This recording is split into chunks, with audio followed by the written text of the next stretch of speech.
성경은 우리가 세상을 살아가면서 누리는 모든 것은 하나님이 주신 것이다 라는 이런 믿음을 갖고 있습니다. 따라서 우리가 믿음의 삶을 살아갈 때 항상 이 마음을 잊으시면 안 됩니다. 우리가 심지어는 좋은 것뿐만 아니라 나쁜 것도 하나님이 주신 것으로 우리는 그렇게 고백을 합니다. 어떤 사람들은 좋은 것만 하나님이 주신 것으로 말하지만 성경에서는 우리에게 고난을 주시는 것도 하나님이시고 또 어떤 삶에 재앙이 임하는 것도 하나님이 주시는 것이다. 이렇게 고백하는 것이 기독교 신앙 고백에서 대단히 중요한 것입니다. 그렇기 때문에 우리는 우리에게 주어진 모든 것, 그것이 어떤 것일지라도 우리는 감사함으로 받아들이는 자세가 필요합니다. 바로 그게 신앙입니다. 우리가 보통 일반 사람은 좋은 일, 기쁜 일은 감사하고 그것은 하나님의 은혜다. 이렇게 쉽게 이야기할 수 있고 그거는 믿음이 없어도 다 누구든지 그렇게 이야기를 합니다. 그런데 우리에게 어려움이 닥쳐왔을 때 그 고난, 그 환난, 그리고 심지어는 어떤 역경, 이것을 믿음으로 받아들여서 감사할 수 있는 것, 그게 성경이 우리에게 말하는 신앙이다 이렇게 이야기를 합니다. 따라서 우리는 우리가 살아가는 삶에서 우리가 예기치 않았던 어떤 어려움이 닥쳐올 때 우리가 불안해하고 불평하고 하는 그런 것보다는 감사하는 자세로 그것을 적극적으로 우리가 맞이하는, 그래서 그 속에서 하나님의 은혜를 발견하는 것, 바로 이것이 우리가 성도가 가져야 되는 그런 신앙의 자세이고, 그래서 우리는 하나님 주신 것을 늘 감사하는 그런 성도가 되어야 합니다. 따라서 우리가 결혼식에 가면 목사님들이 주례하는 결혼식에서는 항상 하나님이 짝지어 주신 것을 사람이 나누지 못할지니라 이런 말씀을 많이 해요. 그 말은 하나님 주신 것을 감사함으로 받아야 한다라는 그런 의미입니다. 그래서 우리가 성경 안에서 우리가 믿음의 삶을 살아간다라고 하는 것은 우리에게 주어진 모든 것을 우리가 감사함으로 우리가 대하는 그런 삶의 자세를 가져야 한다. 그렇기 때문에 우리는 하나님이 내게 주신 것이 무엇이든지 간에 그것을 소중히 여기고 귀하다고 말할 줄 알아야 그게 믿음 있는 삶이라는 겁니다. 사람은 누구나 좋은 것 좋아하죠. 그리고 즐거운 것, 기쁜 것. 그런데 만약 사람이 기쁜 일만 있으면 그 사람의 삶은 굉장히 그렇게 재미있지는 않을 겁니다. 저는 지금부터 한 15년 전, 한 15년 더 됐죠. 제가 유학할 당시에 한 20여 년 가까이 됐습니다만 한국에서 부모로부터 많은 재산을 물려받았는데 그분은 1년 중 6개월을 해외 여행을 한답니다. 그래서 처음에는 많은 사람들이 부러워했는데 그것도 한 5, 6년 지나니까 갈 데가 없답니다. 그래서 그때부터는 이제는 돈이 많아도 걱정하는 거예요. 이거 어떻게 살지? 금년에는 어디 가지? 지도를 펴놓고 유명하다는 데는 다 다녀서 그게 몇 년 지나니까 그것도 재미가 없고, 그래서 그분 말씀은 돈이 많은 것도 결국 기쁜 건 아니다. 삶의 의미를 찾지 못한다. 이렇게 말씀을 하는 것을 제가 들은 경험이 있습니다. 그래서 사람이 우리에게 좋은 것만 오면 우리가 흔히들 얘기하리 꽃길만 밟게 할 거다. 그러면 아마 그 무릎에 문제 생길 겁니다. 이게 때로는 꽃길도 밟고 또 때로는 자갈도 밟아볼 줄도 알고 또 때로는 평평한 길도 진흙길도 걸어볼 줄 알아야 된다라고 하는 겁니다. 그래서 성경은 우리에게 가르쳐 주는 것이 내게 주어진 모든 것을 좋게 받아들일 수 있는 그 어떤 에너지를 갖게 하는 게 믿음입니다. 오늘 우리가 읽은 그 신명기 8장 1절부터 10절은 이스라엘 사람들에게 하나님께서 이제 가나안을 주는데 그 가나안 땅을 오늘 주시는 본문의 10절에 보면요. 내가 먹어서 배부르고 내 하나님 여호와께서 옥토를 내게 주셨으므로 말미암아 그를 찬송하리라. 이스라엘 땅을 옥토라고 얘기합니다. 그런데 이 이스라엘 백성들이 지금 오늘날 이스라엘 땅에 살기 전에 살았던 곳이 어디냐면 이집트의 소위 그 나일강 하류의 그 삼각주, 아주 비옥한 세계 문명이 발생했던 그 지역에 살았던 사람들이에요. 그것과 비교해서 보면 이건 옥토가 될 수가 없죠. 그리고 오늘날 우리가 이스라엘이 경제 발전을 하고 과학 기술로 인해서 사막을 개간하고 하는 기술이 있긴 했지만 이 출애굽을 할 당시 구약 시대 때는 지금부터 대략 한 3,300년 이상 그 전에 이 땅은 비가 오면 농사 짓고 비 오지 않으면 그냥 하늘만 쳐다봐야 되는 그런 시대에는 아주 황폐하기 짝이 없던 그런 땅이었습니다. 그런데 성경은 이 땅을요, 오늘 주시는 본문에서도 옥토다 이렇게 얘기를 하고, 그 다음에 또 다른 성경에서는 그 가나안 땅을 뭐라고 이야기하냐면 젖과 꿀이 흐르는 땅이다. 그래서 오늘날 이스라엘 성지순례 하시는 분들이 이스라엘 가서 젖과 꿀이 흐른다는데 도대체 뭐가 젖이고 뭐가 꿀이냐 보면 젖과 꿀이 흐르는 게 아무것도 없어요. 그런데 왜 그 사람들이 그 땅을 옥토로 또는 젖과 꿀이 흐르는 땅으로 고백하고 살아가는가? 그건 딱 하나예요. 하나님께서 주신 땅이라고 하는 뜻이에요. 그래서 하나님께서 주신 것이 우리 눈에 그냥 세상적인 관점에서는 별로 그렇게 귀해 보이지 않더라도 그것을 소중히 여기는 삶의 자세가 우리에게 필요하다는 겁니다. 특별히 우리가 이스라엘 사람들이 그 거주했던 곳은 그 오늘날 이스라엘 땅 가운데서도요, 해발 500에서 한 800m, 해발 800m는 대략 여러분들이 우리 북한산 높이 정도, 우리 남산도 500m 좀 안 되는 그런 높이예요. 그러니까 그런 산지 위에 살던 사람들이에요. 그러니까 이 사람들의 삶이라고 하는 것은 우리가 생각하는 것만큼 그렇게 무슨 큰 벌판이 있어서 거기서 농사를 짓고 거기서 엄청난 수확을 가지고 오늘 주시는 본문처럼 그래서 부족함이 없고 배부르게 그냥 무엇이 남는 그런 지경이 아니라는 거예요. 그런데 그것을 고백하는 사람들의 고백이 풍요롭다 고백을 하는 겁니다. 그러니까 어떤 분들은 자기가 살고 가는 현실에서 죽겠다 그래요. 그럼 그 사람은 죽어요. 그런데 어떤 이들은 좀 어렵지만 이길 수 있어. 긍정적인 생각을 갖는 사람이 있는 거죠. 그러니까 똑같은 상황에 대해서 긍정적 그리고 부정적 생각을 갖는 것에 따라서 결과는 굉장히 달라질 수 있다는 거죠. 그래서 신앙이라고 하는 건 뭐냐? 내게 주신 것, 그게 하나님이 내게 주신 것이라고 고백하고 그것이 때로는 어려움이고 고난일지라도 그걸 기쁨으로 받아들이고 감사하는 삶을 살아가라는 겁니다. 저는 항상 이때쯤 되면 제가 늘 말씀드리는 것이 우리 한국 교회의 큰 어떤 교단의 그 총회장님이셨는데 제가 유학할 때 그분을 만나서 또 학교의 선배님이기도 해서 한국에 오면 당신 집에 꼭 한번 만나서 식사하고 싶다. 그래서 만났죠. 지금은 없어졌지만 그 강남구청 옆에 AID 아파트에 그때 계셨는데 그래서 어디서 만나서 그분 댁에 가서 이제 저녁 식사를 하는데 식사는 딱 차려져 있는데 다 앉았는데 이제 우리 집에 가장 귀한 사람이 이제 등장한다. 그런데 그 사람은 당신의 큰아들인데 몸이 불편해요.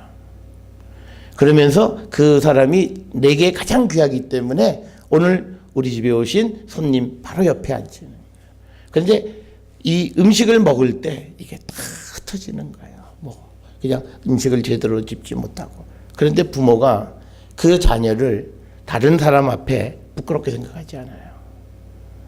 굉장히 자랑스럽게 생각해요. 어쨌든 간에 조금은 불편하게 살아가긴 하지만 하나님이 내게 주신 자녀라는 거예요. 그때 제가 굉장히 좀 당황도 했고, 우리가 일반적으로 생각하면 손님이 오면 그런 자녀들은 좀 다른 방에 이렇게 들어가서 밥 먹게 하고 이런 게 보통 우리가 살아가는 삶인데 그분은 그렇지 않고 아주 자연스럽게 그러면서 그 자녀를 조금도 부끄럽게 생각하지 않는 그런 모습이에요. 그러면서 그분 얘기하신 것이 뭐냐면 이 아이를 그 사모님하고 그 사이에서 처음 하나님이 주신 선물이다. 우리에게는 가장 귀하다라고 하는 거예요. 우리가 세상의 관점, 다른 관점에서 보면 뭐 저렇게 평생 짐이고 평생 부모의 짐이 될 것인데 뭘 그렇게 기쁠까라고 생각하지만, 그러나 그분들에게는 그게 조금도 수치나 부끄러운 거리가 아니라는 거예요. 그러니까 우리에게 주어져 있는 현실을 우리가 어떻게 받아들이느냐에 따라서 그것이 정말 옥토일 수도 있고 아니면 그것이 정말 별별 없는 그런 땅일 수도 있다는 거예요. 그런데 이스라엘이 들어가 살던 땅은 객관적으로 보면 전에 살던 땅과 비교해 보면 별별 없어요. 그렇지만 하나님께서 이스라엘 백성들에게 선물로 주신 곳이기 때문에 이것은 그 어느 곳보다 가장 귀한 거예요. 여러분, 우리가 한국 사람들은 집 사는 게 남자들은 로망 중에 하나잖아요. 그러면 어디든지 집을 내 이름, 요즘은 문패 달지 않지만 옛날에는 집을 사서 그 문패를 달면 그게 어디든지 그거에 대한 그 프라우드한 그 마음을 갖는 거죠. 마찬가지로 우리가 살아가는 세상에서 우리의 모든 것은 서두에서 말씀드렸듯이 하나님이 우리에게 선물로 주신 거예요. 그렇기 때문에 우리는 그 모든 것을 귀하게 여겨야 되는데, 그런데 모든 것이 다 하나님이 주셨으니까 내게 주신 것, 어떻게 보면 지금 속 썩이는 자녀도 있을 수 있고 또 여러 가지 일들이, 어려운 일들도 있을 수 있고, 그리고 정말 관계가 안 좋은 것도 있을 수 있고, 복잡한 인간 사회는 경중의 차이는 있지만 다 문제는 다 있는데, 이 문제들을 빨리 지나가야 되겠다. 그러니까 우리 한국 사람들은 귀한 자녀를 귀하게 여기지 못하잖아요. 그래서 저게 사랑구실할까 이런 얘기들 부모들이 막 하는데, 자기 스스로 자기 자녀를 소중하게 여기지 않으면 이 세상에서 누구도 소중하게 여기지 않죠. 그런데 특별히 우리가 믿음을 가지고 있는 우리들에게는 그것이 하나님이 우리에게 주신 선물이면, 그것이 사람이든 또는 환경이든 모든 것을 우리가 감사함으로 살아가는 삶의 그 힘을 우리가 배우는 것, 바로 그것이 신앙이다. 이렇게 성경은 우리에게 가르쳐 줍니다. 그래서 성경은요, 다른 사람과 비교하지 못하게 합니다. 나는 나로서 하나님이 이 땅에 어떤 목적을 가지고 주신 소중한 존재예요. 그래서 기독교는, 인간은 누구나 다 소중해요. 장애인이든 비장애인이든 모두가 동등한 거예요. 그래서 성경에서는 사람을 우습게 여기는 것은 큰 죄 중에 하나예요. 왜? 하나님이 똑같이 소중하게 만드셔서 이 땅에 선물로 주신 자들이기 때문에 사람이 그것을 가치를 평가하는 것은 하나님 앞에는 바람직하지 않다라고 하는 겁니다. 그렇지만 우리는 현실에 직면하면 우리가 모든 것을 판단하죠. 그래서 이 현실은 어렵다, 힘들다, 빨리 지나가고 싶다. 그런데 성경에 하나님이 우리에게 주신 어떤 긴 어둠의 터널은요, 시간이 필요해요. 근데 그 시간은 어떤 시간이냐면 내가 바뀌는 시간이에요.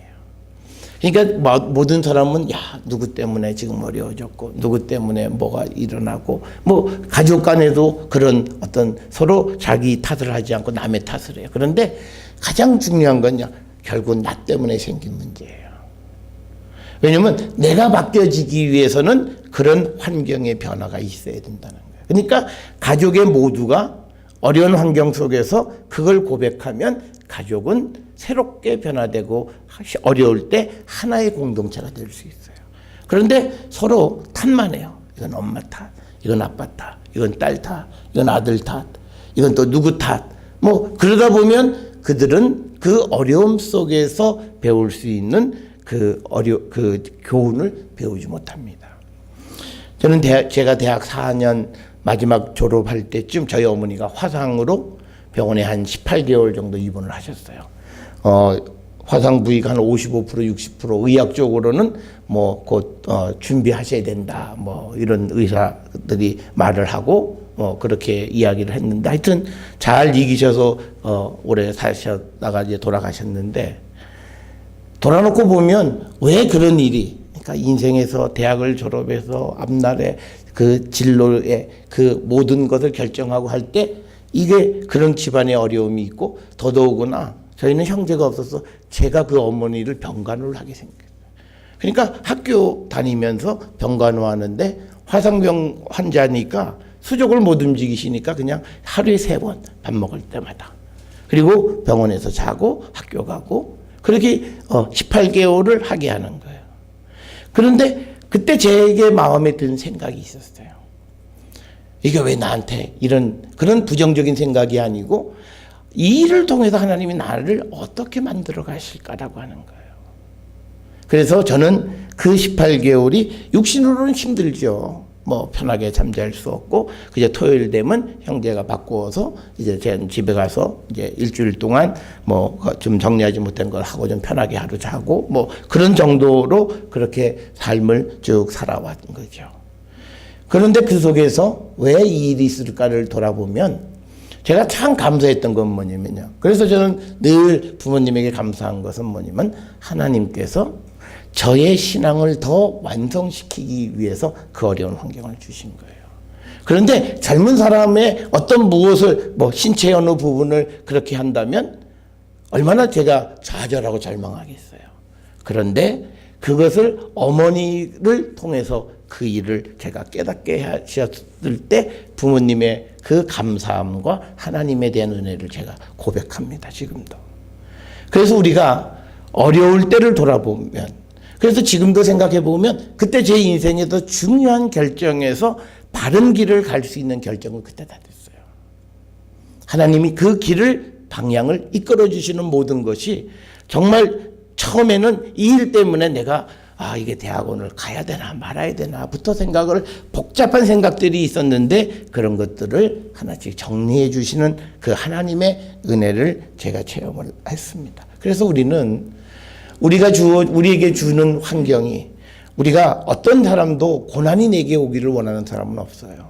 슬픈 일, 어려운 일이 내게 닥쳐지기를 원하는 사람은 없어요. 그렇지만 또 이 땅을 살아가는 모든 사람들에게는 고난이 다 있어요.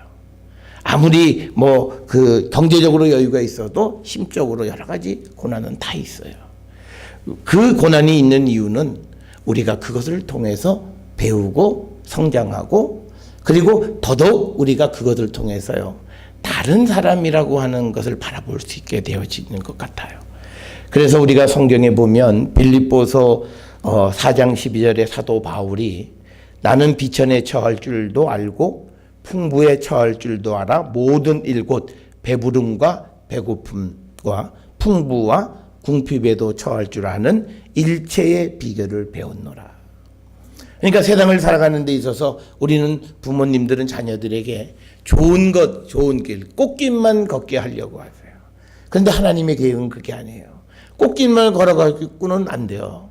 이게 때로는 궁핍함에도 처해 볼 줄도 알고 배고픔의 고통도 알고 그래서 내가 그런 상황을 당하지 않더라도 다른 이들의 배고픔을 우리가 굽어볼 수 있는 그런 삶을 우리가 살아가게 하기 위해서 하나님께서는 그런 경험을 우리에게 허락하신다는 거예요.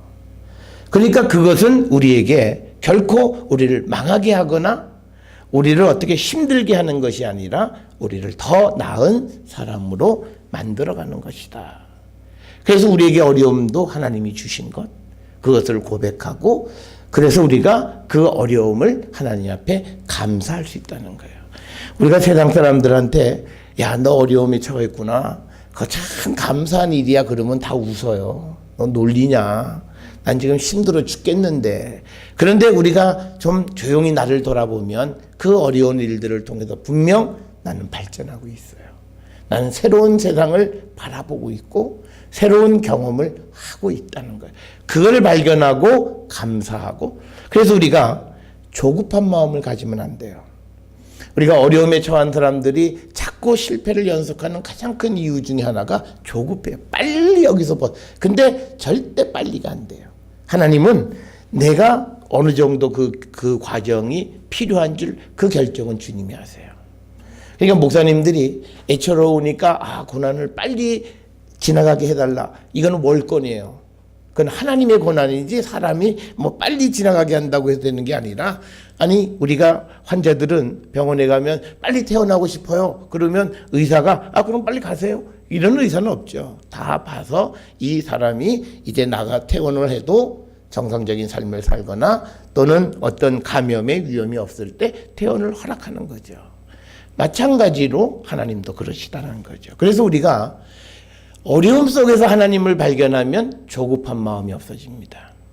그래서 그 속에서 하나님을 발견하고 나를 돌아보고, 그래서 내가 무엇이 부족한가를 고쳐나가는 그 과정으로 삼으면 설령 내가 지금 하는 일이 잘 안 된다 할지라도 다음 일을 우리가 도모할 때 굉장히 우리에게 유익한 경험이 되어질 수 있다는 겁니다.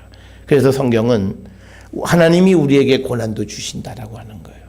그래서 우리가 어려움을 우리가 원망하거나 불평하면 안 된다는 거죠. 그것도 감사할 줄 알고 그 속에서 하나님을 발견할 줄 알아야 된다는 거죠. 또 하나는 하나님이 주신 것을 우리가 감사하는 것은 지금 내가 하는 작은 일을 소중히 여겨야 돼요. 우리 한국 사람들은 큰 거 한 방이면 돼. 그러니까 우리 한국의 부모 아버지들이 가정에 소홀한 것 중에 하나가 내가 돈만 많이 벌으면 자녀들하고 가정에 행복을 줄 수 있다고 생각해서 소소한 기쁨 이걸 너무 무시하고 살아가잖아요. 그런데 성경은 그렇게 살면 안 된다는 거예요. 지금 너에게 있는 작은 일, 하찮은 일, 별볼일 없는 일, 그냥 옆에 가는 거. 아이들이 어디 가서 먹을 때 옆에 가서 나는 싫어하는 그 자리에 앉아 있는 그 자체가 가족에게는 행복을 줄 수 있다는 거예요. 그래서 그 시간을 소중하게 여길 줄 아는 삶을 우리가 살아야 된다는 거예요. 그러니까 큰 것뿐만 아니라 작은 것도 우리가 소중히 여기는 삶을 살아야 된다는 거죠. 그래서 우리는요, 내가 이제 큰일 하니까 우리는 가끔 그러죠. 나란 일 하니까 가정은 좀 덜 돌봐도 된다. 서양에서는 있을 수 없는 가치관이잖아요. 우리가 한동안 해외 유수로 미국 프랑스의 대통령이 일과 끝나면 밤에 오토바이 타고 자기 애인 만나러 가는 거, 우리의 가치관으로서는 이해할 수 없는 가치관이었죠. 그렇지만 그건 그 사람들의 삶인 거예요. 자기의 삶을 살아가는 데 있어서 자기의 그 작은 기쁨, 작은 일, 이거를 소중히 여기는 삶을 사는. 그래서 우리가 어떤 마음을 가져야 되냐면, 내가 나중에 큰일 하면 그때 내가 다 보상해 줄게라는 생각을 하시면 안 돼요. 그래서 시편 131편에 다윗 왕이 뭐라 고백하냐면, 내가 큰 일과 감당하지 못할 놀라운 일을 하려고 힘쓰지 않는다. 우리는요, 뭔가 큰 일을 해야 된다고 생각하고 또 남보다 큰 거를 해야 된다고 생각하는 거예요. 그게 아니라 그거를 하지 않는 것도 그게 하나님의 은혜라는 거예요. 그래서 우리가 세상을 살아가면서 우리는 항상 뭐 아시아 최고, 한국 최고, 뭐 그래서 가끔 어느 대학들은 서로 경쟁해요. 우리는 아시아 최고야. 그런데 우리는 뭐 아시아 최고는 아니야. 한국 최고야. 이게 아시아 최고가 최고인지 한국 최고가 최고인지 서로 말장난하는데 그런 것이 필요 없다는 거예요. 지금 내게 주어진 작은 일, 이것을 소중하게 여기면서 우리가 괜히 하지도 못하는 그런 큰 일을 하려고 힘쓰는 삶을 살지 않는 것. 우리는 큰 일을 해야 그 인생이 가치가 있다고 생각하는데 하나님은 아닙니다. 내가 비록 작은 일, 정말 빛도 없고 아무에게도 알려지지 않는 아주 작은 일을 해도 그는 소중한 존재라고 하는 것이 성경의 가르침입니다. 그래서 우리는 내가 어떤 큰 일을 하는 사람이 위대한 사람이 아니라 하나님이 주신 작은 일에 감사하면서 그 일을 행하는 자를 성경은 위대한 사람이라고 이야기를 합니다. 우리는 위대한 사람은 업적을 많이 남긴 사람인데 성경은 그게 아니에요. 때때마다 자기가 해야 될 일을 잘하는 거예요. 그것이 국가에 대해서, 하나님에 대해서, 가족에 대해서, 그리고 자기 자신에 대해서 해야 될 일들을 소중하게 잘 감당하는 사람을 성경은 위인이다, 이렇게 이야기를 합니다. 따라서 우리는 우리에게 주신 것이 크든 작든 우리는 감사할 수 있어야 되고, 이 일이 잘 되든 안 되든 감사할 수 있어야 되고, 지금 이 일이 나의 머리를 아주 골치 아프게 만들어도 이것은 하나님이 주신 것으로 피하지 말고 감사함으로 그 일을 우리가 대하면 그곳에서 하나님 우리를 인도해 주신다라고 하는 겁니다. 그래서 우리가 어려움에 처해 있는 사람들이요. 저는 가끔 우리 성도들이 어려움에 처해 있으면 쫄지 말라. 딱 한마디예요. 왜 쫄냐? 하나님이 계시는데. 쫄 필요가 없다는 거죠. 그리고 이 일 때문에 괜히 세상에 가서 다른 사람들한테 굽신거리지 마라. 하나님이 도우신다. 그래서 우리가 하나님의 도움을 믿고 정말 하나님의 인도하심을 믿고 우리가 세상을 살아가면 비록 어려움 가운데 내가 있을지라도 우리가 그 어려움 속에서 내가 감사하는 삶을 살아갈 수 있고 그 속에서 하나님을 발견하게 되고 그것은 우리 인생의 가장 귀한 선물 가운데 하나다. 이것을 꼭 기억을 하셔서 지금 내게 감당하기 어려운 일들이 있다 할지라도 피하지 말고 오히려 감사한 마음으로 모든 일을 적극적으로 대할 수 있을 때 그때 하나님의 도움이 우리에게 임하게 됩니다. 그 하나님의 도우심을 우리가 입고 살아가는 우리 모든 성도들이 될 수 있기를 주의 이름으로 축원합니다.